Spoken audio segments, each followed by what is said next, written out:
Hi, I'm James, and today we're going to look at the Horsa glider. Horsa glider probably most famous when you see it in the film The Longest Day, when it lands and takes Pegasus Bridge, like this lovely reproduction we've got here. So let's go through and have a look at the glider.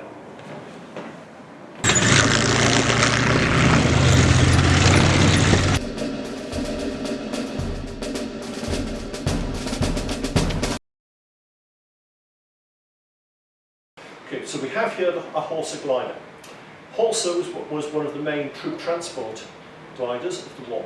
It's been flown by a colour sergeant, staff sergeant, because they weren't actually an infantry regiment, from the glider pilot regiment, complete with the glider pilot regiment cap badge, with the maroon beret, which was common to all the airborne troops, including the ox and bucks light infantry, who had been in the back of this. These people were exceptional. They were expected to fly these canvas and wood aircraft with no engine, landing behind enemy lines, and once they landed, were then coming out of the aircraft, forming up into wings, and actually fighting as infantry. And there's plenty of footage when you look through the Battle of Arnhem of glider pilot regiment troops. There's a famous photo of the troops moving through, I believe it's Oosterbeek. So there was a bit of a resistance actually from the RAF. It's a lovely bit of trivia. The RAF is going, what, you're going to let corporals fly? You can't let the hyperlife fly. You need officers or officer-like. Okay, yeah, we might accept a sergeant, but no, surely not everybody. And eventually the RAF did come round. It did take about 7-8 months before they actually would accept that they would be training NCOs. So let's set the scene. Early hours, 6th of June 1944. Forget for the minute that we know what's going to happen. History is written in hindsight. The people on board this do not know what's going to happen. Remember, Eisenhower has actually written 2 letters. One to say everything has gone well, and another one where he takes all of the blame, absolving the troops. So the people in here do not know what's going to happen. Keep that in mind as we talk. So, our glider pilot staff sergeant is flying this. It's silent. There's no sound whatsoever. The engine from the aircraft has gone, long gone. They're gliding this in, moving towards Pegasus Bridge as it will become known. Now, moving to the inside of the aircraft, we can actually see a reproduction of a member of the Ox and Bucks Light Infantry. He's actually one of the crew on board this, complete with a number of Royal Engineers, sitting there in the dark. Perhaps they're singing. Probably as they're coming in, the singing has stopped. They're getting ready to be the first troops on land on D-Day. So, the aircraft is coming in. It's gliding in silence. And as it comes in, nothing reacts. Suddenly, it hits the ground.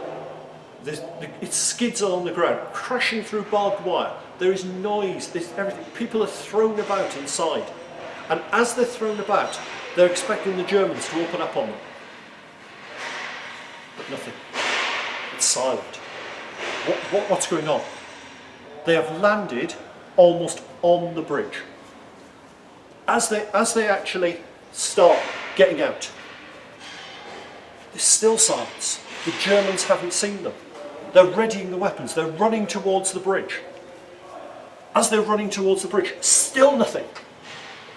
They're led by Lieutenant Dan Brotheridge, who unfortunately, in the very quickly occurring firefight, becomes the first casualty on D-Day, leaving behind a young widow and a child. He's an interesting character in himself. He's not seen as a typical officer. He actually balls his boots with his men, sits and chats with them, and this actually disconcerts them. They are not used to officers being like this. Officers aren't officers. But Major Howard, in charge of the entire operation, all the pressure is on. He's an ex-soldier. He's come up through the ranks. They do an amazing job. You can see the sort of damage the glider takes on landing. Look at what's happened to this wheel. This should not be here. This should be out to the side, this wheel. The damage to the fuselage, it's split. So many of these aircraft are really badly damaged on landing. They're not intended to be reused. They do reuse some. There is an operation to come and collect them. But so many are so badly damaged. All they are is wood and canvas. But the troops storm across the bridge. They take the bridge. Much to Major Howard's relief, he is now there. We've got the bridge.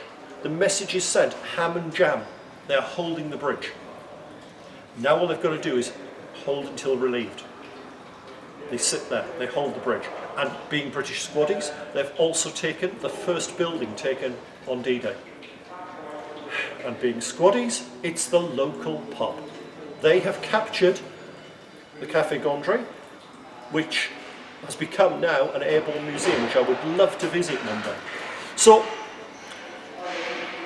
just think of how it was inside this. You know, it's so thin and flimsy, and yet this is the vanguard of D-Day. This is what leads the D-Day invasion. Hopefully you've enjoyed the video. If you have, please click on the like button below so that I know what people like and I know what to make more of. Alternatively, if you've enjoyed it and think you'd like to see more, please click on the subscribe button.